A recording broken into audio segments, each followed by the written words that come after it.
अस्सलाम वालेकुम। UTV horror story के साथ मैं हूं अली खान।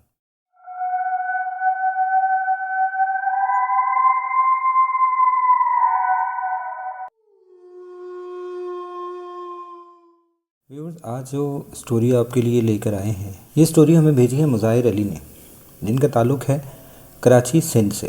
वो लिखते हैं कि मैं एक प्लास्टिक की फैक्ट्री में काम करता था और मेरी अक्सर औक़ात ड्यूटी जो है रात के टाइम हुआ करती थी, लेट नाइट, मतलब नाइट शिफ्ट होती थी मेरी।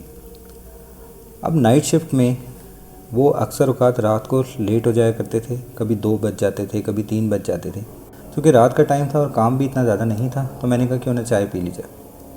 तो मैं फैक्ट्री से निकला और चंद कदम के फासले पर ही एक छोटा सा होटल बना हुआ था, ढाबा जिसको कहा जाता है। वहाँ पर मैं चाय पीने के लिए बैठ गया और मैंने उसको कहा कि भाई 1 कप चाय का मुझे बना कर दे दो। उसने मुझे 1 कप चाय का बना कर दिया और मैं चाय काफ़ी गर्म थी और मौसम भी सर्दियों का था और काफ़ी ठंड थी, दिसंबर का महीना था। कराची में चूँकि इतनी ज़्यादा सर्दी नहीं होती, दिसंबर हो या जनवरी, लेकिन ये कि उस दिन काफ़ी ठंड थी। तो मैं चाय पीने के लिए बैठ गया और मैंने चाय पीना स्टार्ट की। अभी मैं चाय पी ही रहा था कि अचानक से एक छोटा सा बच्चा, ग़ालिबन 7-8 साल का बच्चा होगा, उसके पाँव में जूते भी नहीं थे और वो चलता हुआ सामने से आ रहा था। मैंने दूर से देखा, मैंने कहा ये इतना छोटा सा बच्चा जो है ये किसका हो सकता है इस टाइम पे। ना जाने गुम गया है, किसी का कहीं रह गया है, लेकिन इतनी रात के 2 बजे के टाइम पे ये 7-8 साल का बच्चा बिना जूतों के इतनी सर्दी में कैसे यहाँ पर आ सकता है। और मुझे बड़ी ताज्जुब भी हुआ और बड़ी हैरानगी हुई कि इसके माँ बाप कहाँ होंगे और शायद इसके माँ बाप इसको ढूंढ भी रहे हों। तो मैंने सोचा कि क्यों ना इस बच्चे को मैं उठा लूँ और अपने साथ फैक्ट्री ले जाऊँ, तो सुबह इसका ऐलान करवा दूँगा और ये बच्चा जिसका होगा उसको वापस कर दूँगा। मैंने उस बच्चे को गोद में उठाया और ढाबे पर ले गया। तो भाई, आपको मालूम है कि ये बच्चा किसका है और यहाँ पर शायद कोई दिन में आया हो और उसका बच्चा रह गया हो। उसने कहा नहीं भाई, यहाँ पर तो कोई फैमिली नहीं आती, क्योंकि ये तो बिल्कुल साइड एरिया है, यहाँ पर तो किसी फैमिली का काम ही नहीं है। हो सकता है शायद गलती से कहीं से घूमता हुआ ये बच्चा आ गया हो और गुम गया हो, तो यहाँ तक आ गया हो। तो मैंने उससे पूछा कि भाई इसका अब मैं क्या करूँ। तो उसने कहा कि भाई आप इसको फैक्ट्री में ले जाएं और सुबह इसका ऐलान करवा दीजिएगा, तो जिसका होगा वो ले जाएगा आके। तो मैंने भी यही बेहतर समझा कि मैंने इस बच्चे को उठाया और अपने साथ फैक्ट्री ले जाने के लिए तैयार हो गया। और मैंने ढाबे वाले को कहा कि मुझे चंद बिस्किट के पैकेट्स और कुछ खाने की टॉफ़ीज़ वगैरह और चॉकलेट्स वगैरह दे दो, ताकि मैं इस बच्चे को दे दूँ, शायद ये भूखा होगा। तो मैं उस बच्चे को लिया और फैक्ट्री की तरफ चल पड़ा। अब मैं इस दौरान अपनी चाय को पीना भी भूल गया था, क्योंकि वो बच्चा इतना छोटा था और मुझे उसकी बहुत फ़िक्र थी। तो मैंने कहा कि चाय बाद में पी लेंगे, पहले इस बच्चे का मसला हल किया है। मैं उसको लेकर फैक्ट्री में चला गया और मैं रास्ते में काफ़ी उससे बातें करता रहा, उससे पूछता रहा कि बेटा आपका क्या नाम है, आपके मम्मी पापा कहाँ रहते हैं, आपके मम्मी पापा का नाम क्या है, आपको एड्रेस अपने घर का याद है या नहीं याद। वो बच्चा स्टिल परेशानी की हालत में मुझे देखता रहा और उसने कोई भी जवाब ना दिया। मैंने कहा शायद बच्चा सहमा हुआ है, शायद इस वजह से नहीं बोल रहा। तो मैंने कहा कि इसको मैं ऐसा करता हूँ, फैक्ट्री लेकर जाता हूँ, वहाँ पे इसको थोड़ा रिलैक्स करता हूँ, शायद जब रिलैक्स माइंड इसका हो, खेल कूद में लग जाए, खाएगा पिएगा तो शायद कुछ बताए। अब तकरीबन टाइम कुछ 2:30 का हो रहा था और हम फैक्ट्री में पहुँच गए। मैं उस बच्चे को अपने केबिन में ले आया और मैंने ला कर उसको बिठाया और उसको चादर वगैरह दी ताकि वो ठंड से बच जाए। उसको बिस्किट वगैरह दिए, वो बिस्किट खाने लग गया, चॉकलेट खाने लग गया। वहाँ पर कागज़ पेन वगैरह पड़े हुए थे, तो उसने कागज़ पेन से खेलना शुरू किया और मैंने भी उसको कागज़ पेन दे दिया। मैंने कहा ठीक है, वो खेले, कुछ लिखेगा या कुछ ड्रॉ करेगा तो शायद इस बारे में इसका माइंड रिलैक्स हो जाएगा और वो कुछ अपने बारे में बता सकेगा। चुनांचे मैंने उसको जब कागज़ पेन दिया तो उसने उस कागज़ के ऊपर लिखना शुरू कर दिया। मैं भी अपने काम में मसरूफ़ हो गया। मैंने कहा चलो इसको मैं इजी छोड़ देता हूँ, थोड़ा रिलैक्स हो जाएगा, बाद में मैं इसे पूछ लूँ। तकरीबन मैं अपना काम कंप्लीट करके जब केबिन में वापस आया तो वो कागज़ के ऊपर कुछ उसने पेंटिंग सी कुछ ड्रॉ किया हुआ था। अब मैंने जब वो पेंटिंग देखी तो मैं बहुत हैरान हो गया कि एक इतना सा बच्चा और इसने ऐसी पेंटिंग बनाई है। मतलब उसने एक बहुत ही होलनाक किस्म की एक शक्ल सी बनाई, जिसके खुले हुए बाल थे, एक औरत की पिक्चर थी, बड़े बड़े बाल थे और बड़ी बड़ी आँखें थीं और आँखें उसकी जो है वो बिल्कुल काले रंग की थी और बहुत ही अजीबोगरीब और बड़ी हैरान और डरा देने वाली पेंटिंग उसने बनाई थी। मैंने उस बच्चे से पूछा, मैंने कहा बेटा ये आपने किसकी पिक्चर बनाई है? तो उसने कहा ये तो मेरी ही तस्वीर है। मुझे इस बात के ऊपर बड़ा ताज्जुब हुआ। मैंने कहा बच्चा है, शायद वैसे ही बात कर रहा है। तो मैंने उसको हंसी में उड़ा दिया। तो मैंने कहा बेटा ठीक है, आप बनाओ पिक्चर, मैं ज़रा अपना काम ख़त्म कर लूँ तो फिर उसके बाद आपसे मैं बात करता हूँ। तो मैं यूँ ही अपने केबिन से बाहर निकलने ही लगा था तो बच्चे ने पीछे से आवाज़ दी कि अब तुम कहाँ जाते हो, अब तो मैं तुम्हें कहीं भी नहीं जाने दूँगी।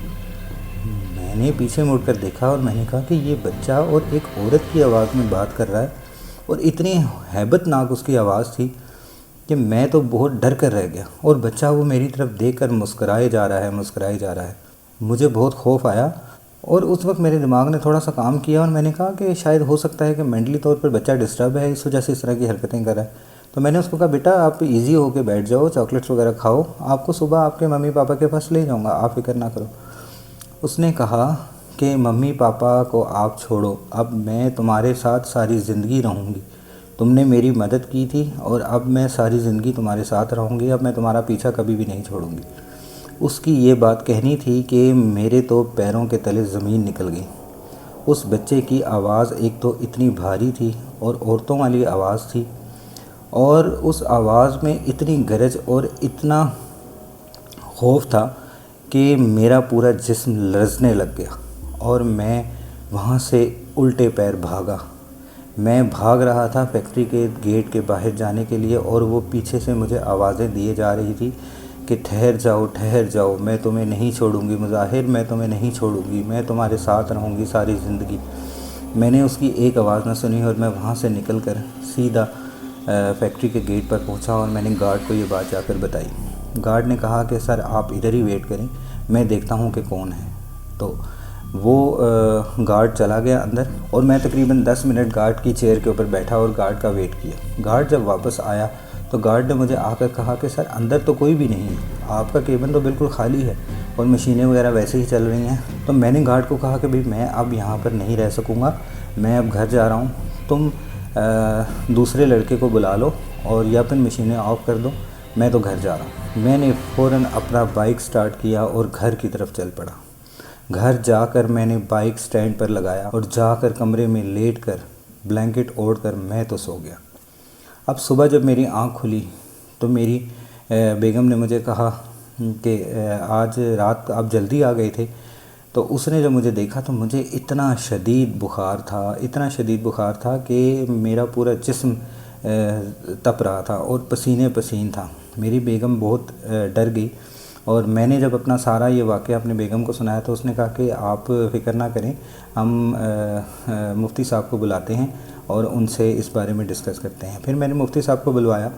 मुफ्ती साहब जब आए तो उन्होंने मुझे अपने सामने बिठाया और उन्होंने मुझे दम किया। उन्होंने कहा कि ये हवाई कोई चीज़ थी जो आपके पीछे है, तो आप ये तावीज़ ले लें और इसको इस्तेमाल करें और इसके बाद जो है इंशाअल्लाह अल्लाह ताला बेहतर करेंगे, मामला सब हल हो जाएगा। उनका ये कहना था और ये कहकर चले गए। मैंने कहा कि अब मामला सब ठीक हो गए हैं तो क्यों ना आज रात को फिर फैक्ट्री जाया जाए।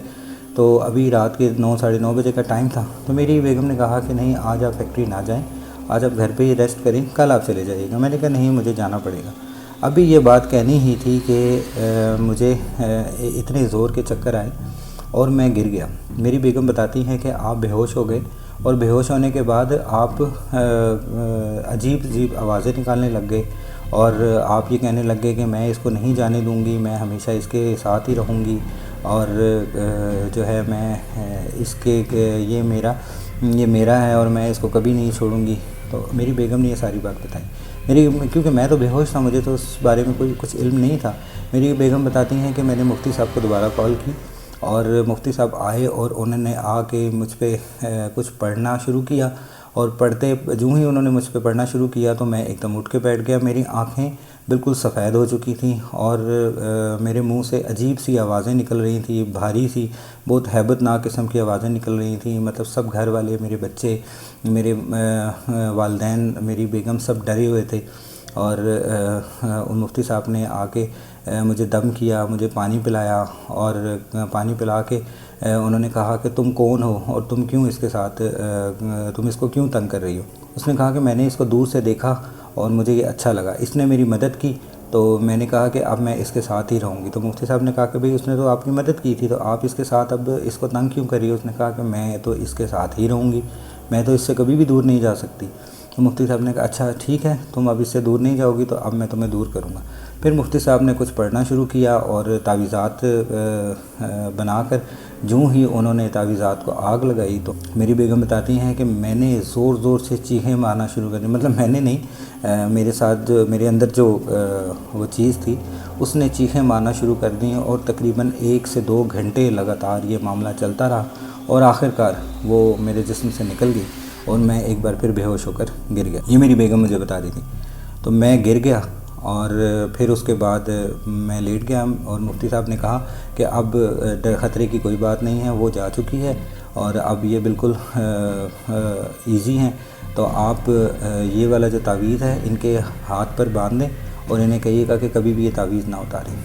तो जब मैं सुबह उठा तो मेरा पूरा जिस्म टूट रहा था, दर्द कर रहा था और मेरी बहुत बुरी हालत थी। मैंने अपनी बेगम से जब सारी बात पूछी तो उन्होंने मुझे सारी बात बताई। उसके बाद मैंने वो तावीज़ आज तक कभी नहीं उतारा और आज भी वो तावीज़ मेरे हाथ पर बंधा हुआ है। और मैंने उस दिन सुबह के टाइम फिर फजर की नमाज़ अदा की और मैंने अल्लाह का लाख लाख शुक्र अदा किया और नवाफिल अदा किए कि अल्लाह ताला ने मुझे इस मुश्किल से निकाला। और अल्हम्दुलिल्लाह अल्लाह का लाख लाख शुक्र है कि आज इस बात को तकरीबन 2 से 3 साल गुजर गए हैं और आज तक मुझे कभी भी कोई ऐसी चीज़ नज़र नहीं आती। लेकिन कभी कभार मैं जब उस बात को सोचता हूँ और उस बच्चे की आवाज़ और उस बच्चे की शक्ल मेरे जहन में आती है तो मेरा दिल कांप जाता है। तो दोस्तों कैसी रही ये कहानी? इसी तरह की मज़ीद अच्छी कहानियाँ सुनने के लिए आप हमारे चैनल को लाइक और सब्सक्राइब लाजमी किया करें ताकि आपको अच्छी कहानियाँ भी मिलती रहें। अगली कहानी के साथ दोबारा आएंगे। अल्लाह हाफ़िज़।